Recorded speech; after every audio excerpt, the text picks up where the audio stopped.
l'actualité est dramatique, Philippe, et notre émission a été bouleversée par cette dernière information que nous avons eue dans la journée. On va parler de Quentin, 23 ans, lynché à Lyon hier soir, en état de mort cérébrale. Tout cela s'est déroulé en marge d'une conférence à Sciences Po Lyon de Rima Hassan. Le collectif Némésis a annoncé ce midi que Quentin, un militant, a été passé à tabac par des antifas. Et ce garçon, aujourd'hui, lutte pour la vie. Le maire de Lyon a réagi sur les réseaux sociaux très rapidement. Il condamne avec la plus grande fermeté, lui parle de RICS. C'est un terme qui est contesté, vivement contesté par l'avocat de la famille de Quentin, d'une extrême violence qui s'est déroulée hier à Lyon. Rien ne peut justifier de tels affrontements. J'apporte mon plein soutien à la victime ainsi qu'à ses proches. La ville de Lyon est à la disposition de la justice pour faire toute la lumière sur ces événements dramatiques. Et encore une fois, l'enquête est en cours. Mais au-delà de ça, Philippe Baptiste, par exemple, le ministre de l'Enseignement supérieur, a parlé de folie furieuse qui s'est déchaînée alors que se tenait une conférence de Rima Hassan. J'ai lu aussi le message de David Lisnard qui pointe la responsabilité des militants d'extrême gauche qui se disent antifa, mais ils sont totalement fascistes car ils sont totalement sectaires et agissent en faisceau totalement violent jusqu'à tuer ceux qui ne pensent pas comme eux. Philippe de Villiers, comment qualifieriez-vous les faits qui nous arrivent depuis un peu moins de 24 heures? L'extrême gauche tue. J'ai appelé à l'instant, avant d'entrer dans le studio, quand vous m'avez appris ce drame, Alice Cordier, qui est la responsable de Némésis, pour laquelle j'ai profonde estime, qui incarne le courage français. Et elle m'a raconté ceci.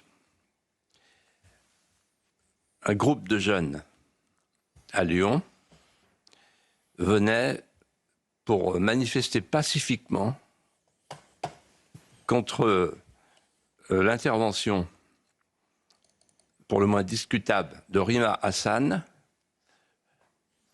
pour faire la louange du Hamas à Sciences Po Lyon.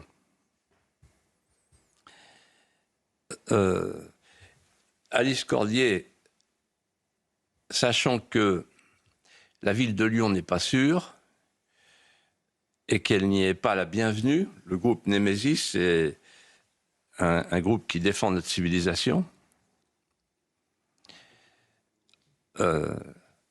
demande à certains de ses amis de venir les protéger. Ils sont une quinzaine de jeunes lyonnais, dont Quentin. Quentin n'est pas un homme du service d'ordre. Quentin c'est pas son métier. Il est étudiant en finance. Et donc il est là parmi les 15 qui veulent protéger la manifestation pacifique. Et Quentin est pris à partie par une bande, ils sont une trentaine. Il le jette à terre, il le piétine et il est actuellement en mort cérébrale. Donc j'ai une pensée évidemment pour sa famille. Son avocat s'est exprimé. C'est tragique. C'est tragique parce que la mort cérébrale d'un jeune homme de 23 ans est quelque chose qui relève du scandale moral. Et c'est tragique aussi parce que personne n'ose pointer la responsabilité. Quand vous avez des gens de droite qui font un meeting, une manifestation, etc., il n'y a jamais une chose comme ça qui arrive. Il faut quand même se dire que l'extrême gauche, elle attise le feu de la haine.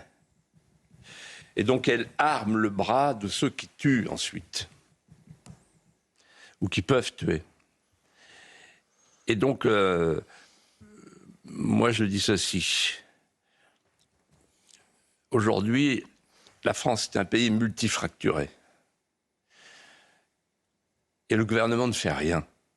contre ces bandes qui auraient dû être dissoutes depuis longtemps, les antifas, et qui continuent d'avoir pignon sur rue, et qui bénéficient d'une protection immunitaire indirecte de la faiblesse de l'impuissance publique.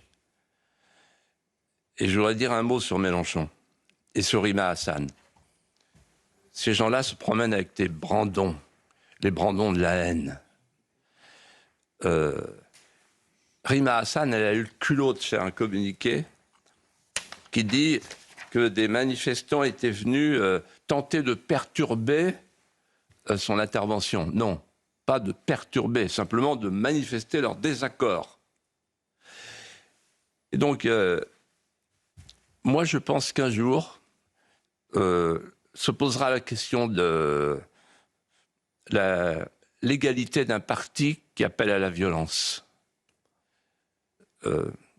Mélenchon s'est élevé contre l'appellation par le ministère de l'Intérieur extrême gauche. Extrême gauche, ça veut dire en fait trois choses dans l'histoire de France. Ça veut dire, premièrement, vouloir renverser le capitalisme. Ça, c'est Gracchus Babeuf en 93, puis Marx, Engels, Feuerbach, Lénine, pour changer de société. Deuxièmement, c'est renverser la société elle-même, donc le grand remplacement, changer la population. C'est ça son objectif quand même. La nouvelle France, la fameuse créolisation, c'est virer la population qui est là. Et troisièmement, la violence. Et là, je termine par là, dans ma réponse. Moi, je suis très frappé d'entendre la bande de LFI, je dis la bande, qui ressemble aux antifas. De toute façon, ils ont recruté des antifas. Raphaël Arnaud, il vient des antifas, non? Bon. Ils expliquent que la police tue. Donc le dernier rempart du bien commun et de la paix civile est considéré comme une bande de tueurs. La police tue. Ça veut dire que les policiers sont des tueurs.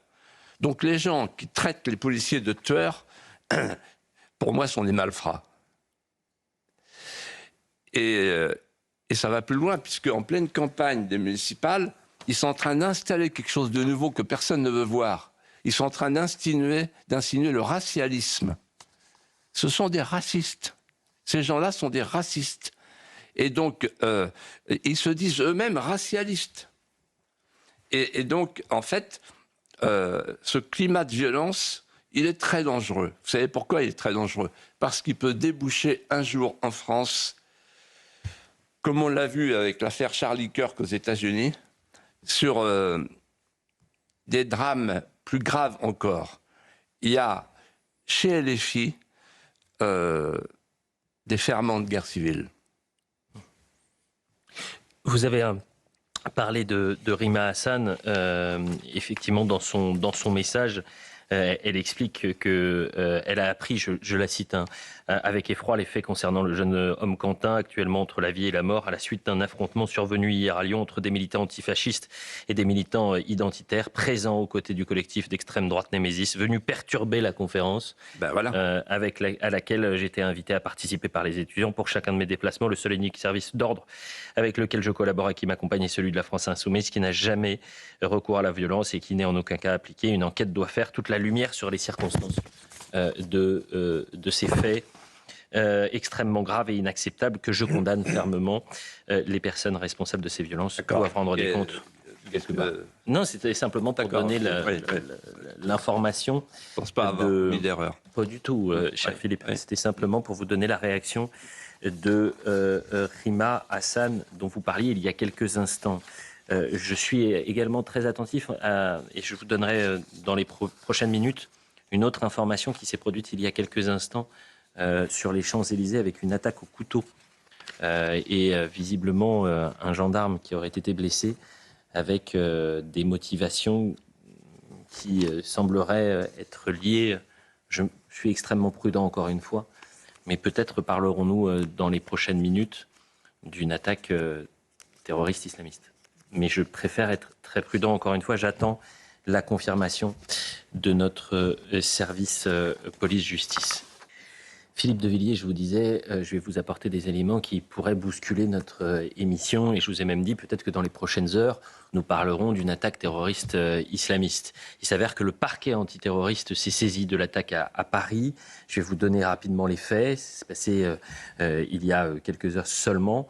Il est Brahim B, 47 ans, qui vit à Aulnay-sous-Bois, connu pour radicalisation, alors que vous découvrez les images et la sécurisation des lieux par les forces de l'ordre au pied de l'Arc de Triomphe. Ce matin, il ne s'est pas présenté alors qu'il devait, et qu'il est connu pour radicalisation, devait pointer tous les jours à 10h au commissariat. Ce matin, il ne s'est pas présenté, il a appelé les policiers en disant qu'il voulait tuer des flics et des gens à Paris, sous l'Arc de Triomphe, en cause ce qu'il se passe en Palestine. Je cite, « Il ne fallait pas tuer nos femmes et nos enfants. On va voir qui va triompher sous l'Arc de Triomphe. » Il s'en est pris à des gendarmes qui ont répliqué en lui tirant dessus. Et c'est un gendarme qui a été blessé. Voilà les informations de sources policières. Je vous propose d'écouter le ministre de l'Intérieur, Laurent Nunez. Le son, les gars. Dans le cadre de la préparation du ravivage de la flamme à Paris, à l'Arc de Triomphe, où un homme, pour une raison qu'on ne connaît pas à ce stade, a tenté d'agresser avec semble-t-il, une arme blanche, enfin c'est plus que semble-t-il, c'était une arme blanche, des militaires de la gendarmerie, et notamment de la musique de la gendarmerie, qui préparaient la cérémonie. Et devant les gestes portés par cet individu qui a manifestement tenté de porter atteinte à leur intégrité physique, un des gendarmes a fait usage de son arme. Voilà. À date, je crois que la personne touchée se trouve dans un état très grave, mais je n'ai pas d'autres informations sur son état de santé. Et j'ai des faits tels qu'ils m'ont été rapportés, et j'ai tout lieu à penser que ces individus ont essayé d'attenter à la vie des gendarmes et que ceux-ci ont riposté dans un cadre qui me semble tout à fait légal et réglementaire. Geoffroy Lejeune. Philippe, il y a assez peu de doutes sur les motivations de l'attaquant aujourd'hui. C'est pas la première fois que quelque chose arrive sur les Champs-Élysées. C'était arrivé pendant la campagne présidentielle en 2017. Que vous inspirent les éléments d'aujourd'hui ? Je parlais d'impuissance publique. Nous en avons là une illustration. Alors d'abord, il y a la question de la justice, si j'ai bien compris, puisque... il devait pointer tous les jours. Voilà, il devait pointer tous les jours, donc c'est tranquille pour un terroriste, pour un malfrat, pour un délinquant, pour un criminel. Voilà, on sort, on rentre, on sort, on rentre, c'est le service. Open bar. Fichier S pour radicalisation. Je vous donne tous les éléments qui m'arrivent à la seconde, Philippe. Donc la justice qui est établie aujourd'hui sur l'inversion victimaire. C'est la victime qui est coupable et c'est le coupable qui est victime de la société. Ok, combien de temps ça va durer, ça ? Ça dure depuis Badinter qui est au Panthéon. La faiblesse. N'oublions pas ce que moi j'apprenais dans mon enfance. La violence est un péché, la force est une vertu. La force. Où est le régalien ? La deuxième chose que je voudrais dire, c'est que les hommes politiques, presque tous, même quand ils se déclarent candidats à la présidentielle, ils ne parlent pas d'islamisation de la France. Ils n'en parlent pas. Ils parlent un peu de l'immigration, mais ils ne vont pas plus loin. Or, non seulement on a fait rentrer, et on continue à faire rentrer 500 000 par an, une immigration massive et invasive, mais en plus de cela, évidemment, on multiplie les mosquées et on s'extasie devant le guide vert de la grande mosquée de Paris, qui est évidemment une manœuvre frériste déguisée. Et ce qui est en train de se passer aujourd'hui, sans qu'on le voie, sans que personne n'en parle, sauf M. Platré, le conseiller général de Saône-et-Loire, je crois, qui est un homme remarquable, qui a eu le culot de mettre les pieds dans le plat. Il y a de l'entrisme islamiste partout, avec les frères musulmans, partout, dans beaucoup de communes, de beaucoup de départements, qui sont déjà gagnés par les quartiers souverains. Voilà.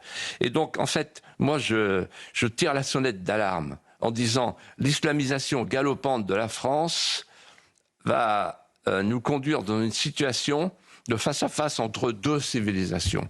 Et quand vous mettez dans l'histoire du monde deux civilisations, la civilisation arabo-musulmane en face de la civilisation christiano-occidentale, on va au drame. Je précise qu'il était fiché pour radicalisation. On m'indique également, c'est notre service, que l'individu était connu aussi en Belgique, à Molenbeek, pour terrorisme et port d'armes. On vous apportera évidemment plus d'informations dans les prochaines minutes. Et je rappelle que le parquet antiterroriste s'est saisi de cette attaque au couteau qui a fait un gendarme blessé. L'assaillant a été neutralisé par les forces de l'ordre.